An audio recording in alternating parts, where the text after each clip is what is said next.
Oke kawan-kawan, hari ini aku mau cerita sedikit lah tentang film yang berjudul The Lost Choice.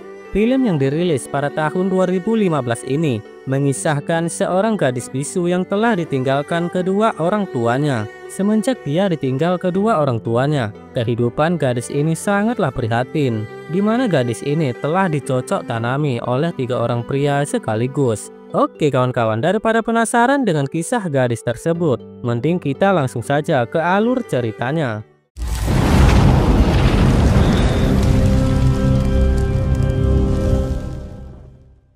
Film bermula dengan memperlihatkan seorang wanita yang sedang latihan menembak, di mana gadis ini bernama Ji-eun. Bisa dilihat tembakan Ji-eun selalu mengenai tepat sasaran.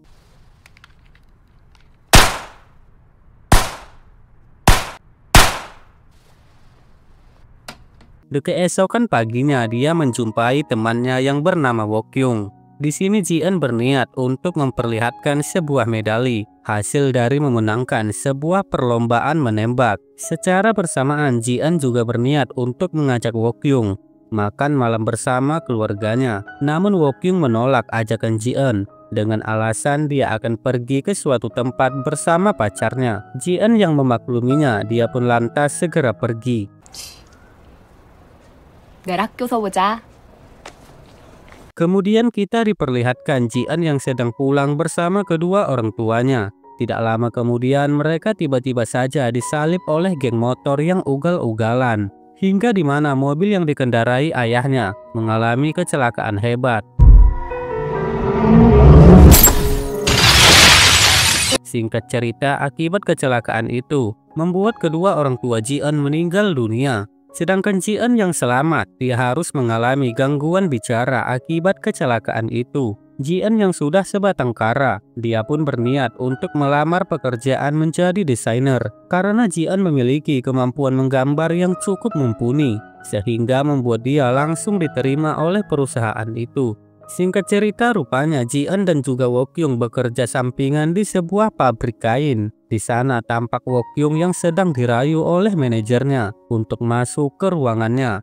Di sana Wokyung ditawarkan sebagai pekerja tetap oleh manajernya, tetapi dengan satu syarat yang tidak masuk akal, di mana syaratnya adalah Wokyung harus mau tidur bareng bersama manajernya. Pada malam harinya Ji-eun berniat untuk menjumpai Wokyung. Namun sayangnya di situ cuma ada pacarnya yang langsung mengusir Ji-eun dengan cara kasar. Keesokannya di saat kerja, Ji-eun menyempatkan dirinya untuk berbicara dengan Wokyung, yang dimana Ji-eun mengajak Wokyung untuk pergi dari tempat ini dan meninggalkan pacarnya yang selalu bersikap kasar dengan Wokyung. Namun dengan tegas Wokyung menolak ajakan Ji-eun dan langsung pergi meninggalkan Ji-eun begitu saja. Malam harinya saat makan bersama dengan manajernya, terlihat tampaknya sang manajer memiliki niat buruk kepada Wokyung. Ji-eun yang mengetahuinya langsung mengajak Wokyung untuk keluar. Namun saat berada di luar, Wokyung merasa tidak senang dengan Ji-eun, yang pada dasarnya Wokyung menerima ajakan dari manajernya untuk tidur bersamanya agar Wokyung menjadi pekerja tetap di perusahaan itu dan memiliki penghasilan atau gaji yang cukup tinggi untuk masa depannya. Dan lagi-lagi Wokyung langsung pergi meninggalkan Ji-eun.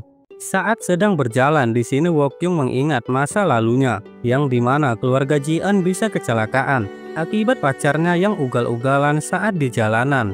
Sedangkan di sisi lain Ji-eun yang berjalan pulang, tiba-tiba saja terjadilah sesuatu.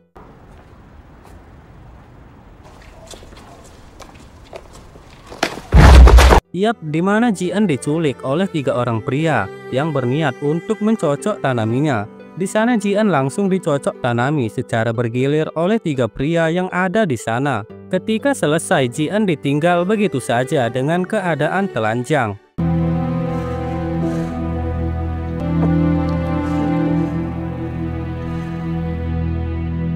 Kemudian kita diperlihatkan dengan polisi wanita yang baru saja selesai dari tugasnya, di mana polisi ini bernama Kang. Saat Kang yang sedang berjalan pulang, tanpa disengaja dia berpapasan dengan Ji-eun yang tampaknya sedang mengalami masalah. Di kantor polisi terlihat seorang polisi yang bernama Kim.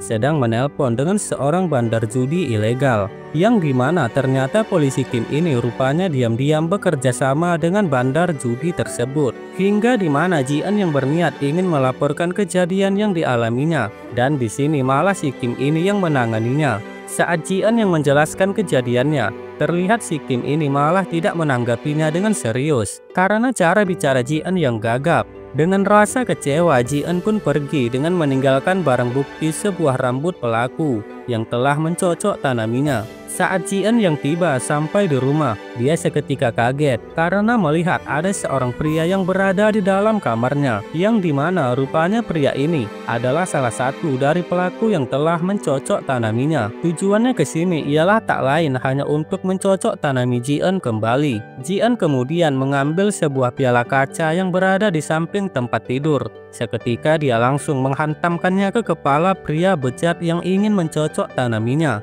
hingga membuat pria itu menjadi pingsan. Namun saat pria itu sadar, Ji-eun langsung menancapkan sebuah pecahan kaca ke leher pria bejat itu, yang langsung membuat pria bejat itu tewas di tempat. Tidak lama kemudian Ji-eun didatangi polisi, yang dimana polisi itu adalah polisi Kang, yang meminta maaf atas perilaku dari polisi yang sebelumnya. Dan mulai sekarang polisi Kang inilah yang akan membantu untuk menangani kasusnya Ji-eun. Namun Ji-eun di sini menolak bantuan polisi karena dia sudah tidak percaya dengan polisi. Keesokannya saat bekerja di pabrik, Ji-eun kembali didatangi oleh polisi Kang yang kembali untuk menawarkan bantuan kepadanya. Namun di sini Ji-eun tetap tegas untuk menolak tawaran dari polisi. Saat di rumah, Ji-eun memotong bagian-bagian tubuh pria yang telah mencocok tanaminya, dan Ji-eun menyembunyikan potongan tersebut di dalam kulkas. Karena banyaknya jumlah potongan, sehingga membuat beberapa potongan terjatuh karena kulkas yang sudah tidak cukup muat. Kemudian Ji-eun berniat untuk membuang beberapa bagian potongan. Namun saat itu juga polisi Kim sedang mencari Ji-eun. Saat sudah bertemu di sana, polisi Kim langsung mengejar Ji-eun. Di sana Ji-eun tidak sengaja menjatuhkan sebuah tas yang berisi salah satu dari potongan. Saat polisi Kim membukanya, ternyata itu adalah bagian sepotong tangan yang membuat polisi Kim menjadi terkejut. Ji-eun pun langsung melarikan diri. Namun sialnya Ji-eun harus terpojok karena jalannya yang buntu. Di sana Ji-eun ditangkap secara kasar oleh polisi Kim dan akan dibawa ke kantor polisi. Namun Ji-eun berhasil memukul kepala polisi Kim dengan batu. Sekaligus Ji-eun juga menodongkan senjata yang tidak sengaja dijatuhkan polisi Kim. Di sana polisi Kim mencoba menggertak Ji-eun untuk menembaknya karena pikirnya Ji-eun tidak akan berani. Tanpa disangka di sini Ji-eun langsung menembak ke arah jantung polisi Kim yang membuat polisi Kim tewas di tempat. Salah.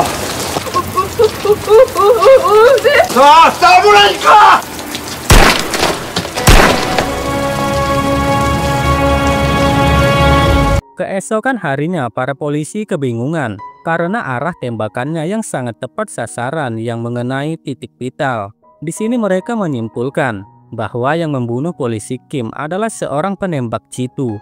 Di sini juga terungkap sebuah fakta bahwa polisi Kim ini memiliki hubungan dengan bandar judi ilegal, yang bisa saja salah satu pelakunya adalah para bandar judi tersebut. Di sisi lain, Ji-eun kembali dihubungin oleh polisi Kang yang berniat untuk kembali menyelidiki kasus Ji-eun. Hingga pada akhirnya Ji-eun yang luluh dan siap dibantu oleh polisi Kang. Namun saat bertepatan di kantor polisi, terlihat beberapa orang berhasil ditangkap, yang dimana mereka adalah bandar judi ilegal yang diduga sebagai pembunuh polisi Kim. Di sana juga rupanya ada dua pria yang telah mencocok tanami Ji-eun, sekaligus juga sebagai tersangka dari pembunuh polisi Kim. Ji-eun yang melihatnya, dia segera pergi karena dia masih merasa trauma akan hal keji yang telah menimpanya. Singkat cerita, rupanya dua pria tadi telah dibebaskan oleh polisi karena tuduhan mereka tidak memiliki bukti. Sedangkan Ji-eun dia sedang memantau dua orang pria yang telah merusak kehormatannya. Tujuan Ji-eun melakukannya hanya untuk mencari alamat dari pria bejat tersebut. Pada esok paginya Ji-eun pergi ke pemakaman kedua orang tuanya untuk berziarah. Saat Ji-eun pulang ke rumahnya, dia tidak sengaja berpapasan dengan pacar Wokyung yang terdapat noda darah di pakaiannya. Dengan spontan Ji-eun pun langsung lari untuk melihat keadaan Wokyung. Dan benar saja Wokyung telah dianiaya oleh pacarnya sendiri. Akibat dia ketahuan selingkuh dengan manajernya, Ji-eun pun langsung membawa Wokyung ke rumah sakit untuk mendapatkan perawatan. Saat Ji-eun kembali ke rumah, Ji-eun memancing amarah pacarnya Wokyung dengan cara menghancurkan kaca mobilnya. Hingga saat marah, pacar Wokyung langsung ingin memukul Ji-eun. Namun tiba-tiba terjadilah sesuatu. Yap, Ji-eun langsung menembak kelapa pacarnya Wokyung yang mengakibatkan tewas di tempat. Keesokan paginya, para polisi langsung mengamankan TKP.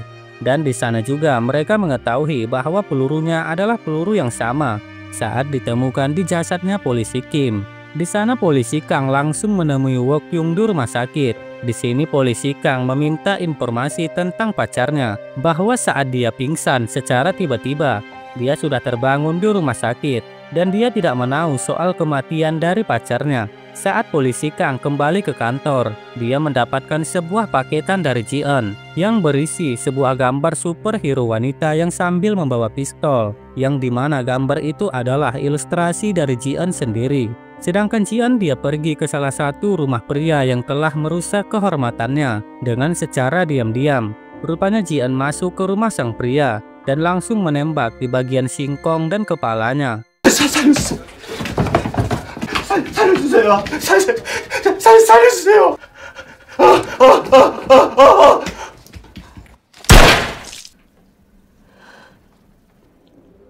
Di sisi lain, polisi Kang dia terkejut karena hasil tes DNA rambut yang sempat diberikan Ji-eun adalah rambut korban yang menjadi pembunuhan. Polisi Kang yang penasaran langsung membobol rumah Ji-eun dengan berharap untuk mendapatkan jejak informasi. Namun saat di dalam, Kang melihat buku harian Ji-eun. Di sana rupanya Ji-eun menulis semua rasa kecewanya dan kesakitannya karena dunia yang terlalu kejam untuk dia rasakan. Secara tiba-tiba polisi Kang dihantam di bagian mukanya yang membuat dia menjadi pingsan. Saat tersadar rupanya yang menghantam dia adalah Ji-eun sendiri. Di sana polisi Kang meyakinkan Ji-eun bahwa dia akan siap untuk membantunya dan menyelesaikan semua kasus Ji-eun. Namun Ji-eun yang dasarnya yang sudah tidak percaya kepada polisi, tidak menghiraukan semua omongan dari Kang dan meninggalkan polisi itu di sana. Ji-eun juga memancing mantan manajernya untuk tidur bersamanya. Sementara Kang dia berhasil selamat berkat dari rekan-rekannya yang berhasil menemukannya. Di sana Kang berniat untuk melacak Ji-eun melalui ponselnya. Rupanya Ji-eun memancing manajernya di sebuah bar, di mana salah satu pria yang merusak mahkotanya bekerja di sana. Saat menjumpai mantan manajernya, bukan langsung mengajak tidur, namun Ji-eun langsung menembak di bagian lengannya, yang membuat teriakannya terdengar semua orang. Saat salah satu pria membuka pintunya dengan tangkas, Ji-eun pun langsung menembak di bagian pahanya, yang membuat teriakan mereka terdengar keras sampai ke neraka.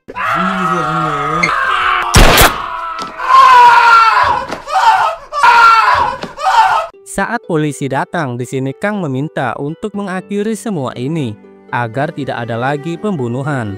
Di sini Ji-eun yang depresi berat berniat untuk mengakhiri hidupnya. Namun dengan kata-kata lembut dari Kang membuat Ji-eun menghentikan niatnya dan mulai menjatuhkan pistolnya. Namun dengan tiba-tiba ternyata Ji-eun ditembak oleh pria di bagian kepalanya yang membuat Ji-eun tidak sadarkan diri. Polisi Kang yang tidak terima langsung menembakkan pistolnya ke arah pria itu yang membuat pria itu tidak sadarkan diri. Di tempat lain, Wokyung membaca sebuah surat yang ditinggalkan Ji-eun. Ji-eun berpesan bahwa Ji-eun berharap Wokyung bisa hidup lebih baik untuk kedepannya.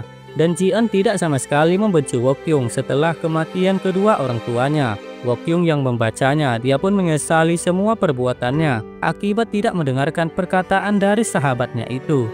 Di rumah sakit rupanya Ji-eun dan sang pria berhasil selamat, walaupun dengan keadaan yang kritis. Saat Kang menenangkan dirinya di kantin rumah sakit, tak sengaja dia mendengarkan percakapan dari para suster, di mana suster ini mengatakan bahwa Ji-eun sebelumnya telah menjadi pendonor jantung. Akibat umur Ji-eun yang divonis tidak lama lagi, para dokter memutuskan untuk mendonorkan jantung Ji-eun kepada pria yang telah mencocok tanami Ji-eun. Mendengar perkataan itu, Kang berniat membiarkan pria itu mati saja dengan cara menarik selang tabung oksigennya.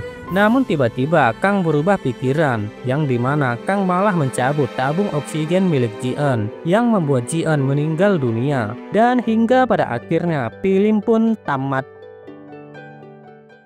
Buat kalian yang merasa kurang puas dengan cerita saya, mungkin saya sarankan kalian lebih baik untuk menonton film aslinya, agar supaya tidak ada rasa yang menggantung di antara kita. Buat kalian yang bertanya tentang nasib pria itu, ya mungkin pria itu juga bakalan meninggal, karena di sisi lain dia juga kritis dan juga sudah banyak kehabisan darah. Dan juga Ji-eun yang sebagai pendonor jantungnya juga telah tewas. Oke lah, itu aja lah ceritaku hari ini. Buat kalian yang sudah mampir ke channel ini, jangan lupa subscribe, like, dan komen, agar aku bisa tambah semangat lagi membuat konten. Oke lah, sampai sini aja lah dulu pertemuan kita. Soalnya mau cari-cari konten lagi aku. Dadah geng.